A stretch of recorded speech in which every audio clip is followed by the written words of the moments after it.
Good afternoon, everyone, and welcome to Torah L'Chaim with your host, Rabbi Anibal.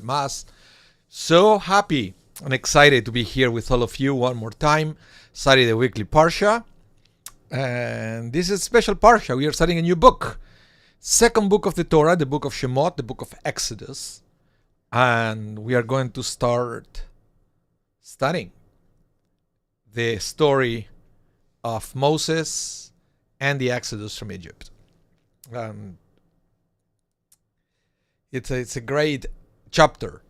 Jewish history is the chapter where we started to develop our identity as a nation. Up to this point, we read the book of Genesis, lots of great teachings there, but as from the Jewish point of view, it's just talking about one family and the dynamics between the family. But now we start looking at the birth of the Jewish nation. It's not anymore about a family, it's about a nation now. It's something else. So welcome, Karen Farkas. Shalom to you. And Paul Rayburn, long time no see. Yes, welcome to the class. Sorry, it's not in person anymore, but maybe one day soon we'll bring it back. We have all kind of problems with space until we come back to our building, and then why not? We can do something maybe like a hybrid, right? Like a hybrid model. I always wanted to do that, but before we didn't have the technology. Now we have the technology, but we don't have the space. So those are the, life could be, life could be so, I don't know. It's difficult to plan, right? Difficult to plan. I remember even going back to, what was it? 2012, 2013, I was already dreaming with having a hybrid class. But again, we didn't have the tech. And now when we could do it, we don't have the space. Anyway, thank you, Paul. Randy Lodinger is here as well. Yeah, Rabbi Green. Yeah. Whew. That was like a life and a half ago. At least it feels like that with everything that happened since he left. Yeah, Karen Farkas. Shelly Chochinov, you're here as well. I say hello to you before. And yeah. Who else is there? Who else isn't there? If you have access to the chat, please let me know. I'm counting heads here. We have Shelly, we have Karen, we have Paul, we have Randy. Please say hi. Say hi in the chat. I want to read your name. Before we start studying the Parsha. As I said before, it's a great Parsha. Where we are going to start discovering a little bit of the personality of Moses, which is going to be very important to try to understand the new leader of the Jewish people. Many of the things that happen from this Parsha all the way to the end, it's going to be connected one way or another to Moses. The same way that the Jewish nation changed from the time that they left Egypt to the time that they entered to the Promised Land, I would say that Moses changed as well. It's not that if you like reading your Bible, if you like reading the Torah, it's not the same Moses, the one that we are going to read in this Parsha, to the Moses that is talking to the Jewish people at the end of Deuteronomy. It was a great evolution. Paul Rayburn, you would like to become a member of the shul? That's easy. Call us, and we will take care of you. Please call the office. Holly Mandelkern is here as well. Welcome, Holly. Welcome. And I will one more minute, and then we are going to dive into this week's Parsha. Okay? One more minute. Let's see who else is here so we can study together. I can bring it here for you. We can start. So, I want to start today with the second chapter of the book of Exodus. Okay? The first chapter is talking about the description of slavery, Jewish people. There was a new Pharaoh. Nobody remember who Joseph or Jacob were anymore there, which was very sad. Very sad, because everything that Joseph did for Egypt, they saved them from famine, basically. But then nobody remembers him, or maybe they didn't want to remember him. Sometimes it's convenient not to remember somebody else, and not recognizing, not being thankful for everything they did, right? Shelley Chochinov, you say, isn't this week the yahrzeit of Maimonides? Maybe, I don't know. I'm not sure about that. I'm not sure.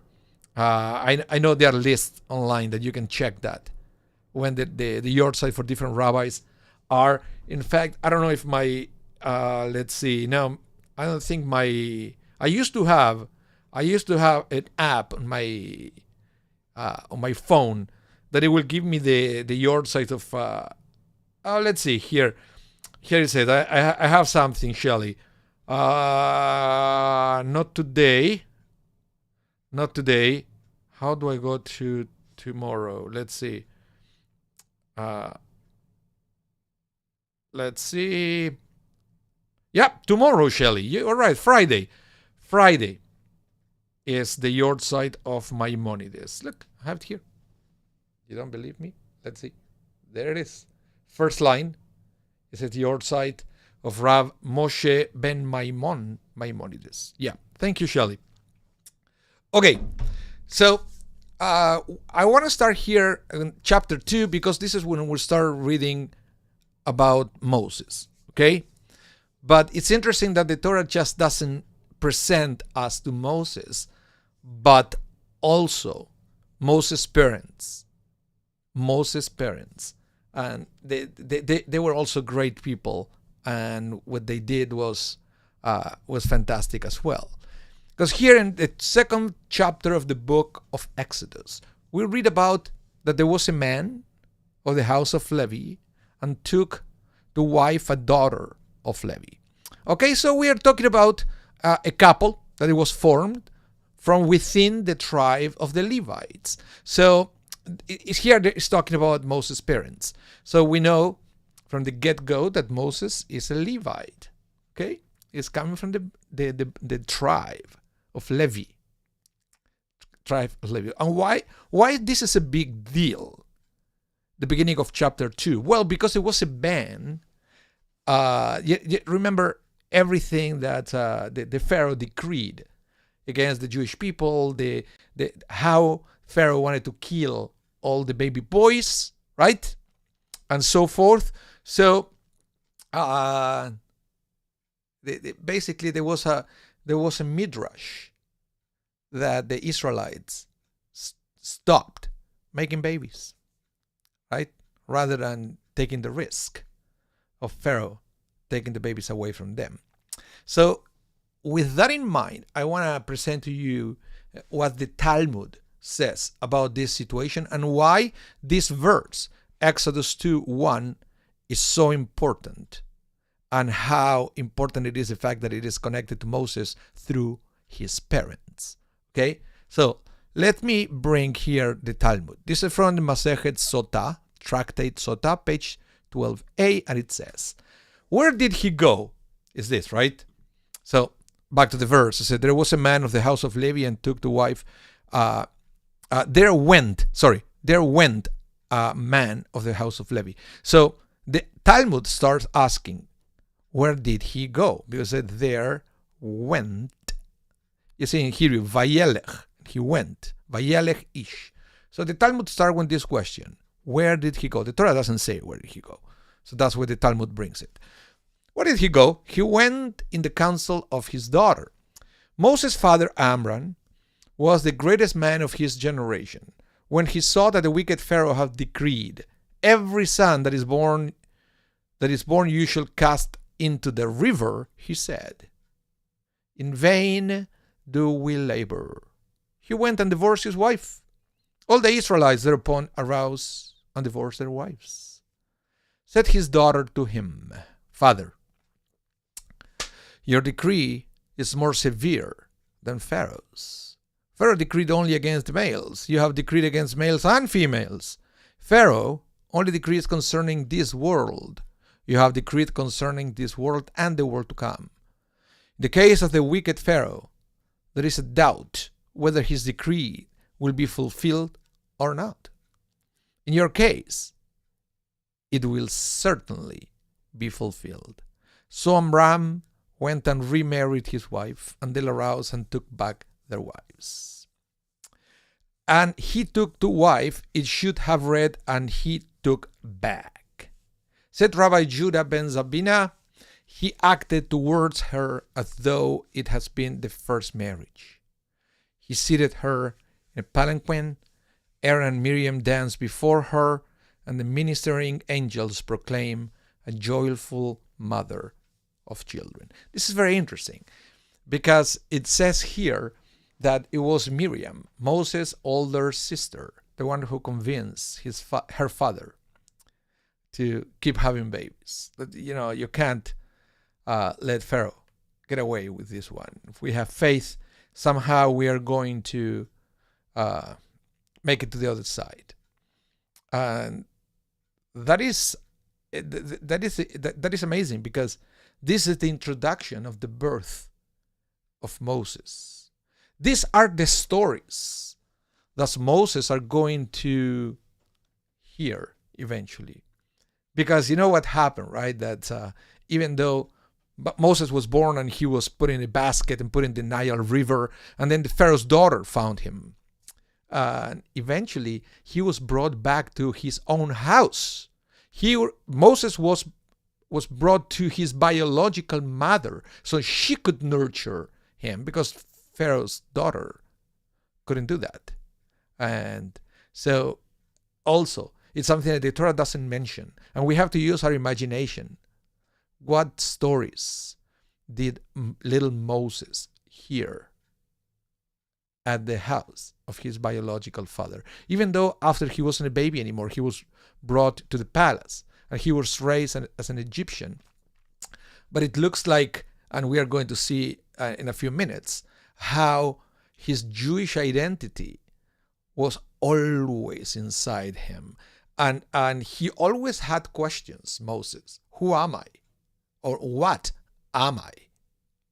And again, the Torah doesn't say anything. So this is the kind of parsha that we have to read between lines and use our imagination and our logic to try to understand why Moses became Moses. And this is fundamental for us to understand why Moses became the Moses that we all know. And everything started with his parents making this bold decision. And not only that, they did it because Miriam convinced him to do it. So he's also talking about Miriam's wisdom. We always talk about Moses' leadership, but we forget about Miriam's wisdom and how she was fundamental for the Jewish people to become a free nation. Something to think about. Priscilla carries here with us, hopefully until the end. If you have to go to see patients, Priscilla, we understand. But welcome to the class. Okay, so any questions so far? Any questions other than Shelley asking if this was the yahrzeit of Maimonides? And you know what, Shelley, this is important because Maimonides was also called, his name was Moses. His name was Moses. And there is this saying in the rabbinic world that Maimonides was the first important rabbi called Moses since this Moses that we are reading in this week's Parsha. That's why the rabbi said, from Moses to Moses, there was no one like Moses. Have you ever heard that saying? From Moses to Moses, there was no one like Moses. And when they said from Moses to Moses, they are talking from the biblical Moses to Moses Maimonides. There was no one like Moses, like the two of them were great people. Shelley, you said, no, it's so strange, Robert. Children adopted shortly after birth often ask, who am I? Yeah, but it looks like Moses was with his biological mother for, I don't know, maybe 1-2 years in those days. I don't know. It's very interesting. And he was surrounded by his own biological family. So Great. It's great. Okay, so let's continue with chapter 2. I want to take you now to chapter 5. Okay? Look how fast everything happens here. Exodus 2:1, Moses' parents decide to go back to have children. Verses 5, so 4 verses after, Moses is already a baby. Moses was already put away. And basically here is when Pharaoh's daughter finds baby Moses. So it says, the daughter of Pharaoh came down to bathe in the river, while her maids in attendance walked along the riverside. Spotting the basket among the reeds, she sent her maid to get it. You know what happened here, right? This is the time when Moses will be adopted by Pharaoh's daughter. And even though she knew that the baby was an Israelite, she realizes pretty quickly, right? And nevertheless, she decided to adopt this baby, which technically she was not allowed, because the whole idea, I don't know if you again go back and read the first chapter. The decree was all the boys you will kill, all the girls you can let them live, because back in the day the girls will assimilate by marriage, but not the boys. The boys is like they never lost their identity, so you can't let them live because they will never assimilate by marriage, because back in that society the woman will adopt the identity of the husband. It was like a male dominated society, right? I mean, I know we all know that. We can get angry all we want, but it won't change the fact that that's what it was. So there was this absolute ban of leaving babies from any culture that you wanted to annihilate alive. But yet here, Pharaoh's daughter decided to save baby Moses, and the rest. You know what happened. But there is a beautiful midrash that we read from here that I wanted to present to you, because it's not evident, but it's a beautiful allegory and a beautiful teaching that we can learn from here. Listen to this. This is also coming from the Talmud with the explanation of Rashi. And let me read this again, and then I will go to the explanation. This is the daughter of Pharaoh, okay, came down to bathe in the river, while her maids in attendance walked along the riverside. Spotting the basket among the reeds, she sent her maid to get it, because I guess the basket was too far away, so she has to send someone to get it for her. Okay, but it's very interesting because look at in Hebrew at the very end of the verse, "Vatishlach et amata vatikacheha." Okay, Vatishlach, she sent, amata in this context is translated as her maid, vatikachea, to bring it, to grab it. Okay? So, the Talmud, with interpretation of Rashi, it says, another interpretation of this verse renders the Hebrew word amata as her arm, rather than her maid. Amata also means arm length. You will see this word in the Torah a lot, amot. You know, the distances were measured in amot, which is the same word. Amata or amot comes from the same root. And when the rabbis are discussing how long is the amot, when they read the Torah, they need to, you know, it was the consensus. There was an arm length, amot, arm length. So in this case, when the Talmud, when the Rashi reads amata, they connected with the word amot, or this arm length, or this measure of length based on an arm. And the Midrash will say, this is to teach us that her arm was extended for many arm lengths to enable her to reach the basket. You understand what the Midrash is saying here? Welcome, Josue Salva, Shalom. And okay, you will watch the broadcast. Absolutely. Thank you for the reminder. If you missed anything of this class, any part, this class is going to be rebroadcast at 8 p.m. Central Time tonight, okay? So you have another opportunity to study. So this is a beautiful thing. Now, let's go back to this. And why do I say that is so important? That the arm of the daughter of Pharaoh extended miraculously so she could be able to grab and to bring this basket. Okay? Listen to this. It's coming from a Hasidic rabbi who is bringing an amazing teaching. If Moses' basket lay beyond her reach, why did Pharaoh's daughter extend her arm? Do you understand what he's saying here? They say, yeah, we read there, the Midrash said that her arm extended miraculously. But she didn't know that that was going to happen. Okay? So why would she try if she knew that in the natural world she wouldn't be able to reach it? So let's continue. Could she possibly have anticipated the miracle that her hand will be extended for many arm length? No. So there is a profound lesson here for each and every one of us. Often, we are confronted with a situation that is beyond our capacity to rectify. Someone or something is crying out for our help.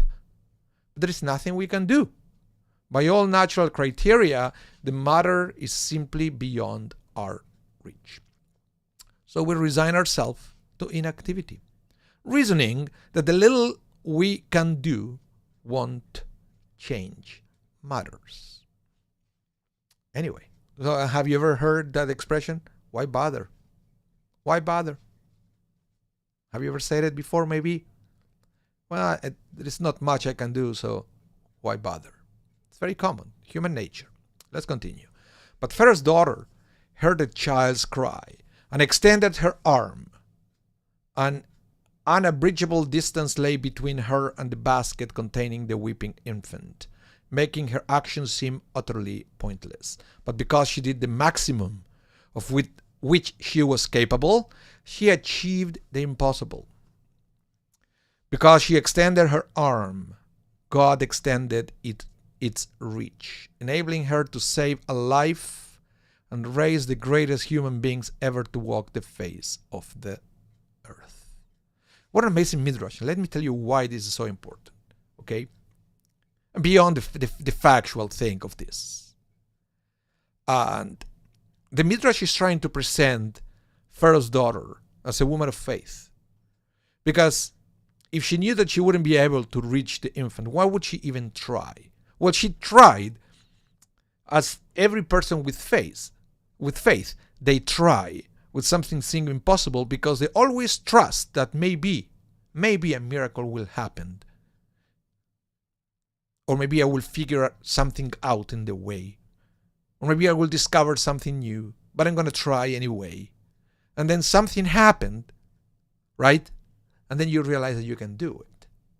She had that on her. And I think that's what the Midrash is trying to point out. But now you can understand that this baby Moses that spent her early years in the house of his biological parents with everything that they did before Moses was born.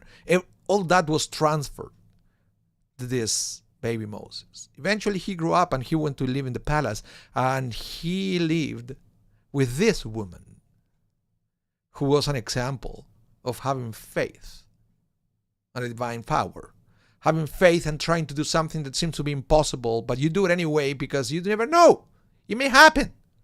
Moses learned it, as this Midrash is trying to show us, from her adoptive mother. So you understand, I think these stories are very important to try to help us develop an image of Moses' capabilities, and why Moses became Moses. Because he learned all this from early age. That's why Moses sometimes seems to do stuff that looked impossible, but nevertheless, he was able to do it. He learned it at home. Either one home, biological home, or the Egyptian home. Any comments? I want to see what you think about this. This story also reminds me every time I read it to the story of Hanukkah, right? When the rabbis went ahead and decided to lit the menorah anyway, even though they didn't have enough oil, and then they had the miracle. They did what they could. God did what they couldn't because they gave the 100%. That's the thing. Shelley is an example of chesed. Also because she wanted to save the baby, and that is an example of chesed. Absolutely. Where another things that I don't know if Moses' adoptive mother, the Pharaoh's daughter, if she ever talked to Moses about the circumstances how he was saved from the water. You have an example here of an Egyptian saving a Hebrew. They shouldn't have done that because they are not like us. It's not an Egyptian. It's inferior. Not for her. She decided to go and save the baby anyway. That didn't matter, was Egyptian or Hebrew. She went and saved this baby. And Moses learned that as well, as we are going to see in a minute. Karen Farkas. Maybe when she reached out, there was a stick. She used to... Yeah. You see, this is the thing. I think it's this is a midrash, right? This is a midrash. But maybe she did say somebody else. But it's, first she tried, she couldn't do it. Then she figured out other ways until that happened.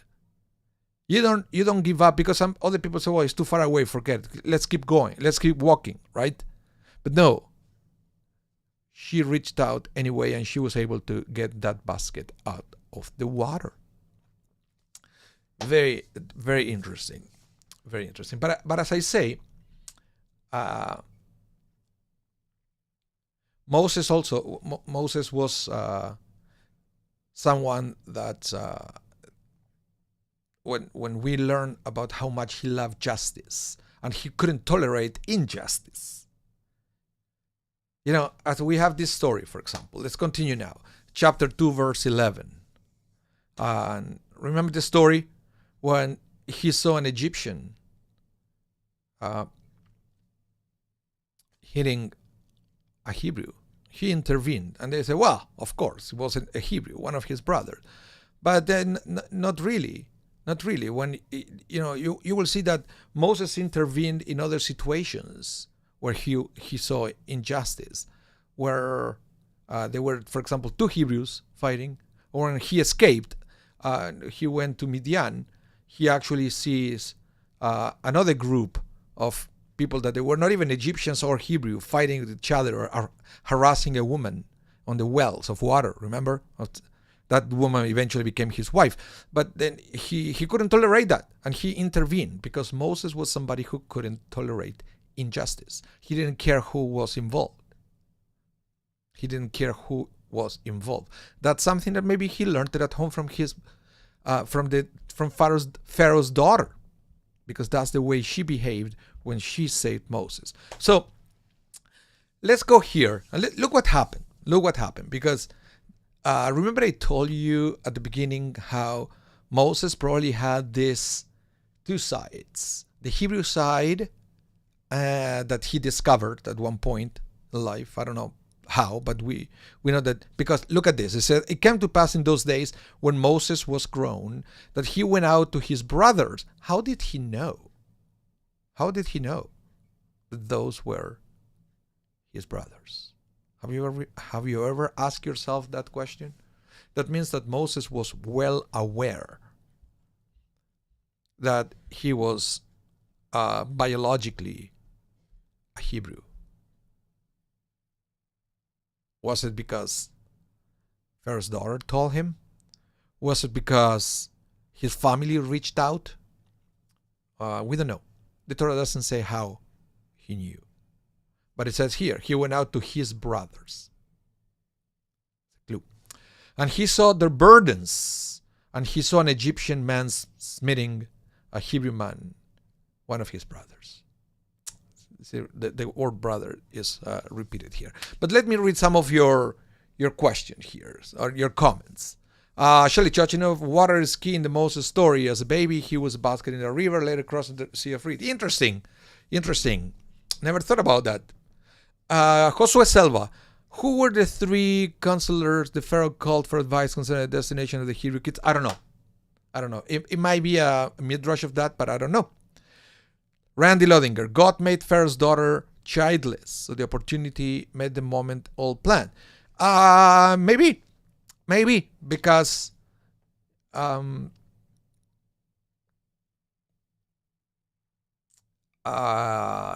we believe that everything is in the hands of God and there is a master plan. So yeah. Karen Farkas, will he have been circumcised? Probably, because it doesn't say how far or how soon after birth Moses was put into that basket. He may have been circumcised before. So probably yes. That's one thing. Yeah, maybe he asked the question at one point, why am I circumcised and other people are not? I'm not so sure also what was the Egyptian tradition of circumcision. They may have been circumcised anyway. I don't know. That's a question for historians and archaeologists. I don't know if they have any saying about that. I don't know if you ever heard about it. Okay. Then Josue said Moses' father-in-law, and the guy called to curse them. But father-in-law, he's not here. It's not part of the story yet. You're going way ahead. Okay. So far, he's still in Egypt. Moses here. Paul, you say what happened with the Ark of the Covenant? Again, nothing happened yet, because the Ark of the Covenant is not mentioned yet in the Torah. That will happen after revelation of the Torah. Okay, Josue, you will look for the reference. Okay, thank you. Okay, so back to this. So we know now that Moses knew that he was Hebrew, and but Indiana Jones, Karen Farkas, yes. But there is something very interesting, because and it came to pass in those days when Moses was grown that he went out to his brothers. So it was almost like a coming out moment where Moses before didn't want to do that. Or maybe he didn't know, and that was the moment when he knew. And he had, all of a sudden, an identity crisis. And he went out now to discover more about his brothers. Okay? And it said when he went out, he saw their burdens. And you know what? I love the way this is written. Because what happened is many times we don't do anything about certain situations because we are not aware of what's going on, right? If you are not aware of something, then you cannot be blamed for not doing anything. I said, hey, why didn't you tell me? When I'm telling you now, okay, now I will do something. But what happened is, what happened when you do learn about a situation, when you do learn about an issue or a problem or a suffering, now you know. You can't play dumb anymore. Now you know. What do you do? I will say, and this is exactly what happened with Moses. Before, he probably saw slavery and other things, and he never really stopped to think much about it. But now he realized that it was a group of people that they were suffering. Okay? So Moses, what are you going to do now? Are you going to look to the other side and go back to the palace and live the rest of your life as an Egyptian? Or what? Okay? And now that question was tested with something that he witnessed right in front of him. He saw an Egyptian man hitting a Hebrew man, one of his brothers. So this is very interesting. And now, there is one verse. I don't have it here. I forgot to put it in the slides. But basically, what it says is that after he saw this, Moses looked one side, looked the other side, and there was no one there, right? So what did he do? He killed the Egyptian and he buried him under the sand. You know what? Just give me 1 minute and I will add it here because I want to show you this. Hopefully you can still see me here. And this is chapter 2, verse here. Look at this. I'm gonna add it. Okay, so you're gonna see how I prepare my slides here. Want to show you this, guys.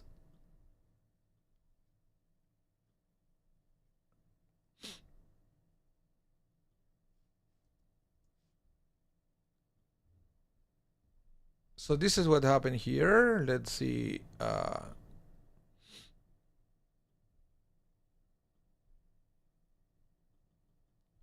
Okay, this is the next verse. Okay, this is the next verse. And he said, he turned this way and that, and seeing no one about, he struck down the Egyptian and hid him in the sand. Why it is so important? And again, can you use your imagination, guys? I want to play a game with you. You are Moses. Okay, you witness this. Then he says, and turn this way and that way. What did he see? Because it said here, seeing no one about. We're talking about that in a minute. He saw no one. But what it says, what he didn't see. But I'm asking you, what did he actually see? Take a minute and think about it. Close your eyes if you need. Pretend that you're Moses.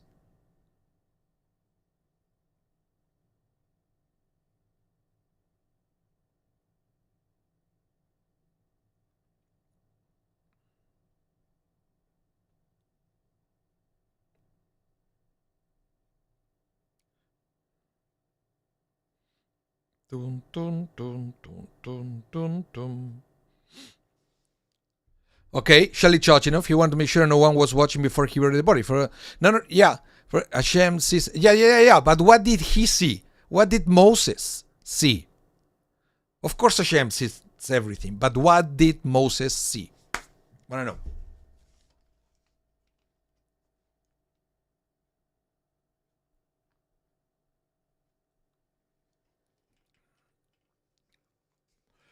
Karen Farkas, it means that he saw no other Egyptians. He basically ignored the Hebrews. Okay, so but you're talking about people. Forget about people. What did he see when he looked one side and the other side?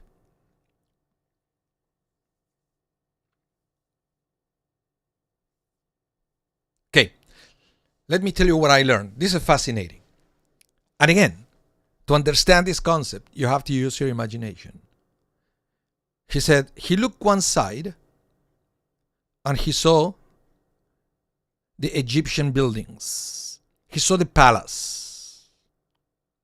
He looked at the other side and he saw the places where the Hebrew slaves lived. He looked one side, he saw Egypt. He looked at the other side, he saw the Hebrews. And this is amazing because the translation doesn't give us enough information. But if you go back to the Hebrew, it said, Va'ifen kovacho, one side and another, Vayare ki ein ish.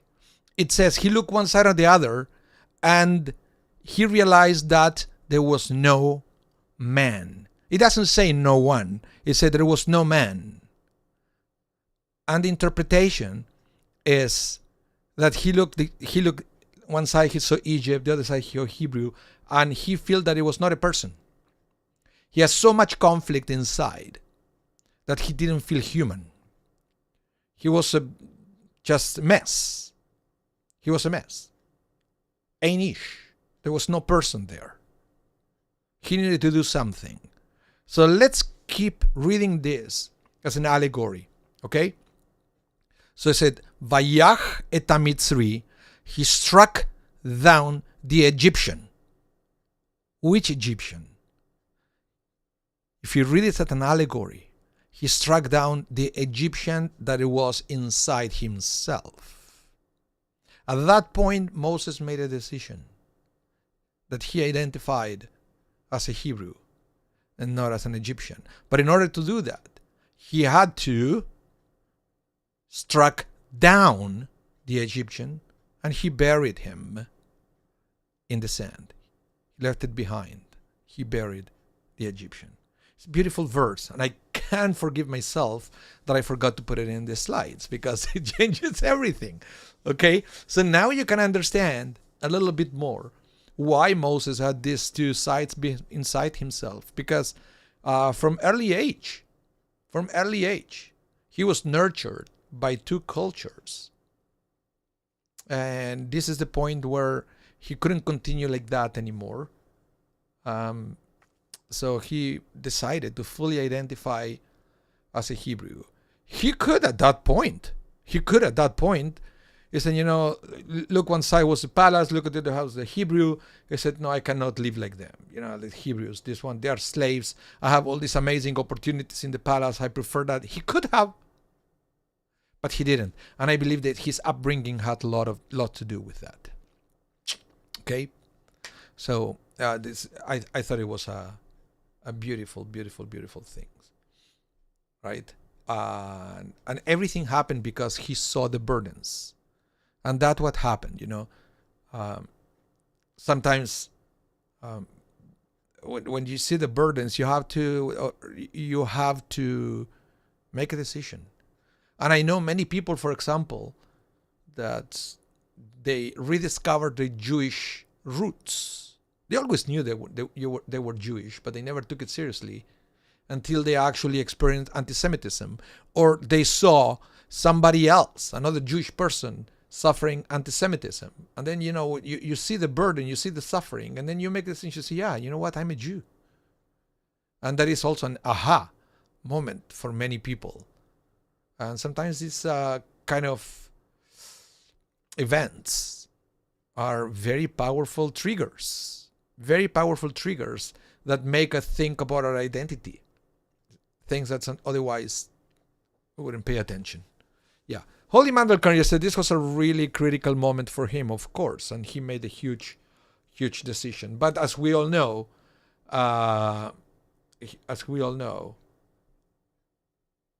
he wouldn't be able to do it. Oh, here it was. I put it in the wrong place. This was the verse, and even better translation, you see. So, yeah. So let's continue. Because what happened is, because of this, he decided to leave Egypt altogether. In part because, I guess, he needed to take some time to discover his identity. And also because he was wanted for murder. Because it was discovered what he did. And again, the Torah is so fascinating that it can always be read in different layers. So one of the layers is that he actually killed a real Egyptian, and the other one, it was like an internal one. And both interpretation are not in contradiction with each other. That's the fascinating thing about the Torah. Okay, but yeah, he was, let's continue now in the literal meaning. He was wanted for murder. He decides to escape, to run away from Egypt, and he goes to the land of Midian. What happened there is he is going to marry the woman, the daughter of Yitro. Yitro was a priest in the land of Midian. How was the religion there? We don't know. The Torah doesn't really tell us the details of the religions. We know more about the Egyptian religion, and it's going to be more evident during the plagues, right? And the model of the Pharaoh, and how the interpretation that every plague was targeting one of the Egyptian gods. And we don't know more about what kind of religion Yitro was practicing, but somehow it looks like Moses was comfortable living there to the point that he married his wife. And not only married his wife, but Yitro also gave Moses a job. So from now on, Moses, you're going to take care of my sheep. You like that? I'm pretty sure you have a lot of sheep in Egypt. And Moses said, no, actually, you know what? Egyptians don't take care of the sheep. How do we know that? Well, remember back then when Jacob came to live to Egypt, and Pharaoh, the other Pharaoh, the Pharaoh who welcomed Jacob, was disgusted to the thing. It's, oh, these Hebrews, they take care of flocks. That is a no-no for the Egyptians. That's a dirty job. So it looks like Moses didn't have much experience at that, but nevertheless, he's in a new place. I guess he learned how to do it pretty quickly, and he became the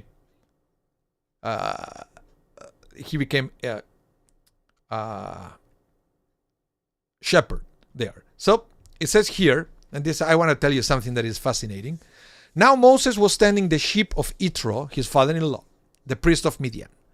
Leading the flock to the far side of the desert, he came to the mountain of God, to Horeb. How did they know that there was the mountain of God?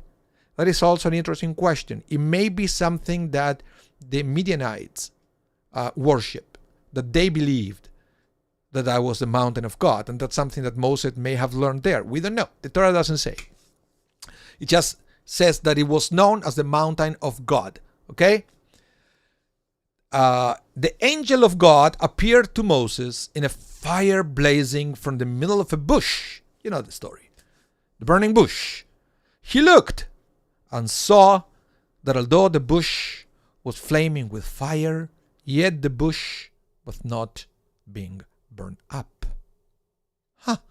Moses said, I'm going to go over and see this amazing sight and find out why the bush isn't being burned up. When God saw that Moses had gone over to see, God called him from the middle of the bush.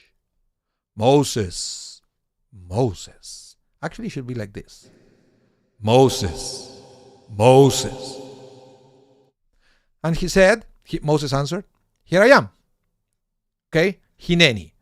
That is something that you will see, that that's the phrase where all our heroes from the Bible, when God called them, they always respond, Hineni. Here I am. I'm ready for you. Randy, you said, did God have a backup plan if Moses had not chosen to be a Jew? Moses was commanded internally. Who will lead the Jews out of Egypt? We don't know. That's an excellent question, because maybe there were other people before Moses that they failed, and the Torah doesn't talk about them. We know about Moses because he said, Hineni. Here he said it explicitly in this parsha, but he was a person. Moses was a person that always said, Hineni. Always said, here I am, ready to fulfill God's will. That was one of the things that we learn about Moses. Okay? Now, it's also interesting that God didn't appear to Moses when Moses defended the Hebrew against the Egyptian, right? Or God didn't appear to Moses when he intervened when two Hebrews were fighting, or when this group of people were harassing Yitro's daughter, and Moses intervened and fought against them. And no, God didn't appear at that moment. God appeared now when Moses was just tending the sheep, which is actually very interesting. You see, the Midrash caught that detail. And the Midrash will say, in Midrash Rabbah, once when Moses was a shepherd for his father-in-law Yitro in the desert of Midian, a small lamb ran away from the rest of the flock. Moses ran after the lamb to catch her. The lamb found a shady place with a spring of water. She rested there and drank, slake her thirst.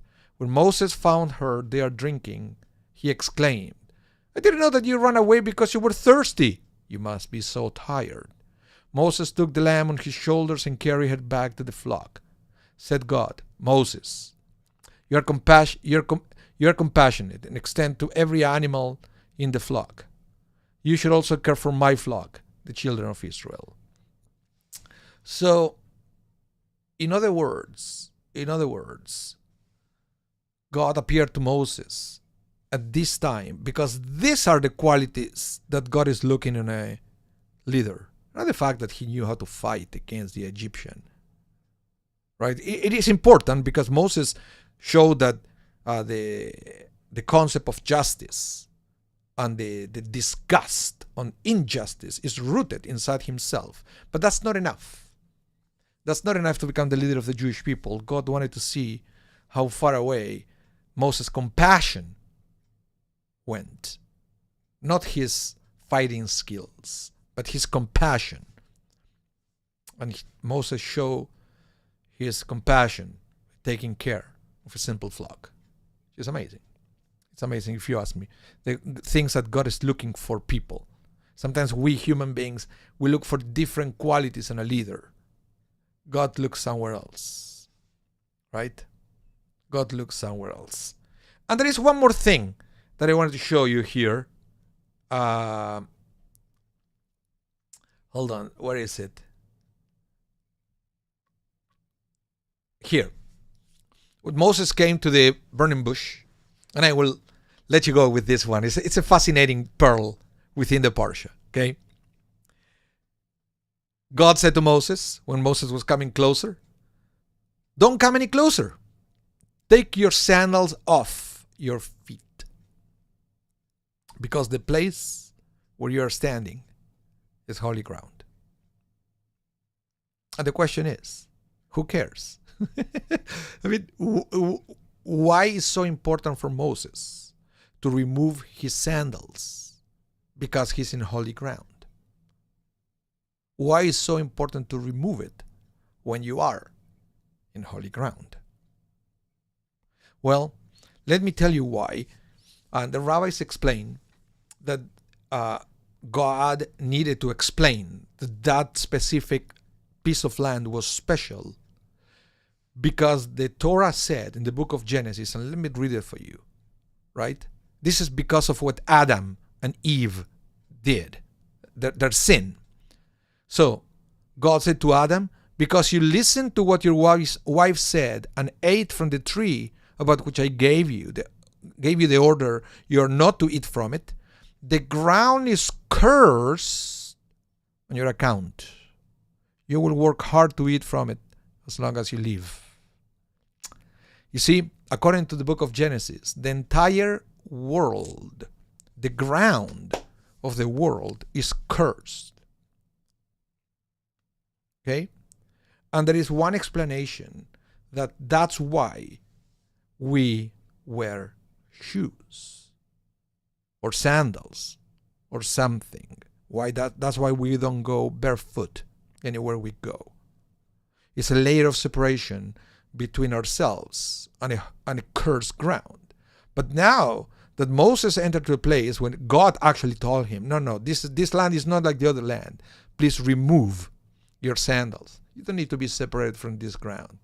This ground is not cursed. In fact, it's holy. It's special. And the fact that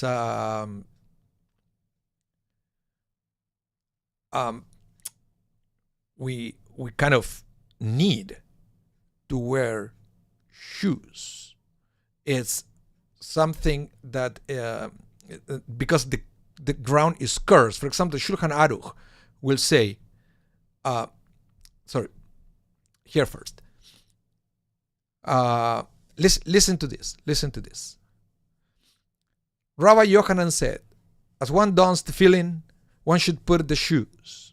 Okay? So I don't know if you ever put on tefillin in the morning. I said the way you put on tefillin, you should put on the shoes. There are lots of rules of how we put on the shoes in Judaism because it's something that we have to do. I said, listen to this. Tefillin are worn on the left hand. Unless you're a lefty, then you're on the right. So everything goes to the other way. So too, one puts on his shoes should begin with the left shoe. They challenge this ruling from the following Baraita.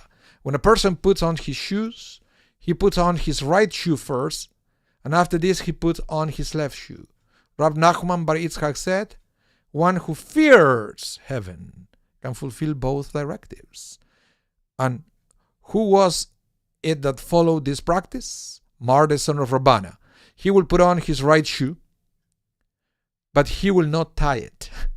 And then he will put on his left shoe and tie it. And then he will tie his right shoe. Thus, he will put on his right shoe first, as the Baraita directs, and then he tied his left shoe first in accordance with Rabbi Yochanan's ruling. It's the same thing, the same way we do it when we wash our hands. With Netilat Yadayim, before we eat bread, listen to this. The procedure for the morning Netilat Yadayim is as follows. One takes the utensil filled with water with the right hand and transfer it to the left hand. Then he pours the water first into the right hand. After this, he takes the utensil filled with water with his right hand and pours water onto his left hand. And he should do this 3 times. Okay?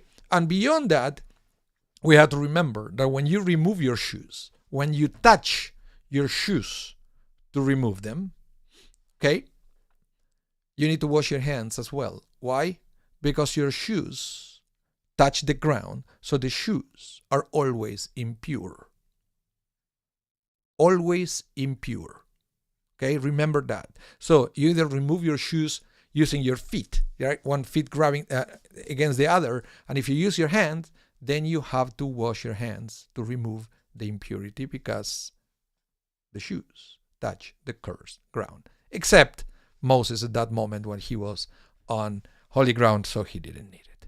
Okay, thank you so much everyone for coming to this class, and great to have you all. Remember, if you miss any part of the class, no worries. This class is going to stay on YouTube and Facebook, so you can watch it anytime during the day. Or if you want to have the live experience, tune in at 8 p.m. Central Time this evening, and you have a repetition of this class, so you can study a little bit more, again, about Parshat Shemot, the beginning of the book of Exodus. Maybe you missed something, maybe you forgot something. You will have another opportunity. Okay? Thank you, everyone, for tuning in. Have a wonderful rest of your day. Please stay safe. Hope to see you soon. Bye, everyone.